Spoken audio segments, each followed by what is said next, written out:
яг энэ олимпийн зорилго бол 2 минутаас дотогш орох байсан. Гэхдээ яг тэр дундаа би яг минут 58 секундыг айгүйх зорж одоо яг сүүлийн 6 сарын турш бэлтгэлээ хангасан. Гэхдээ яг 1 минут 59 секунд явсан. Гэхдээ өөртөө жоохон сэтгэл дундуур байгаа ч гэсэн марсан зорилгоо биелүүлээд 2 минутаас дотогш орсондоо маш их баяртай байгаа. Токиогийн олимпийн хувьд бол мэдээж бүх зүйл анхных байсан. Бас бүх зүйл маш өөрөөс нь тэр үед COVID-19 гээд бидний бэлтгэл бараг жилийн хугацаанд тасралттай байсан.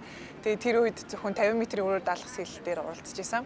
Энэ удаа гэх юм бол мэдээж туршлага надад байсан. За дээрэс нь бэлтгэл сүүлийн 2 жилийн хугацаанд маш өндөр түвшинд хангагдаад би ч гэсэн өөртөө айгүй ихтэй оролцсон. Олимпийн уур амьсгал ч гэсэн бүр маш ондоо үзэгч, стадион дүүрэн үзэгч тэгээд одоо ингээд дэмжиж байгаа байдал нь ч гэсэн айгүй ингээд гайхалтай яг жинхэнэ олимпийн уур амьсгалыг энэ чинээс л мэдэрч байна.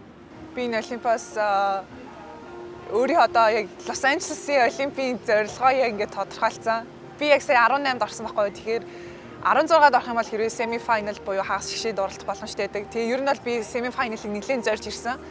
Гэхдээ ямар ч тач 18 гэдэг чинь би өмнө нь дэлхийн аваргаар нэг 23, 24 дугаар байранд ороод ирсэн. Тэгээ энэ удаад 20-с дотогшоо орж ирсэнтэй бүр үнэхээр баяртайгаа.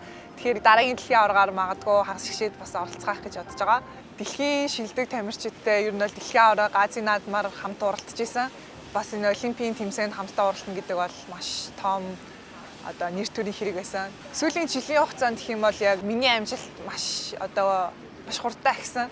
Тэгээ ер нь бол би дэлхийн одоо нүднэт ч гэсэн өртсөн гэж өөрийгөө бодож байгаа. Америкийн сургуулиудаас надтай холбогдоод би тэгээд одоо Division 1-ийн сургууль руу 100% тэтгэлэг аваад явахаар болсон. Тэгээ энэ маань ч гэсэн яг ингээд миний амжилт агсантай айгүй холбоотой. Монгол улсад усан цэлд ер нь хөгжөөгүй спорт.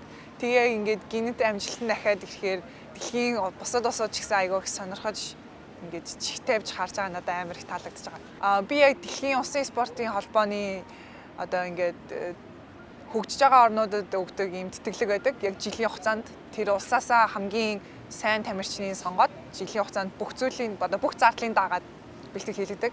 Би тэгээ Таиланд улсын Пхукет хотод яг сүүлийн 2 жил тасралтгүй ерөөсөө гэртээ ирэхгүйгээр тэнцээ 2 жил бэлтгэлээ хийсэн. Тэгээд маш том өөрчлөлтийг авчирсан миний бэлтгэлийн одоо процесс тэгээд тамирчны сэтгэл зүйн хувьд ч гэсэн айгүй тийм өөртөө ихтэй болж эхэлсэн. Яагаад тэгэхээр одоо миний амжилт ахиад одоо дэлхийн түвшинтэй нэлээд ойртож ирж байгаа болохоор өөртөө итгэлч гэсэн тэгээд цаашдын одоо зорилго маань ч гэсэн илүү тод харагдаж эхэлсэн гэх юм уу.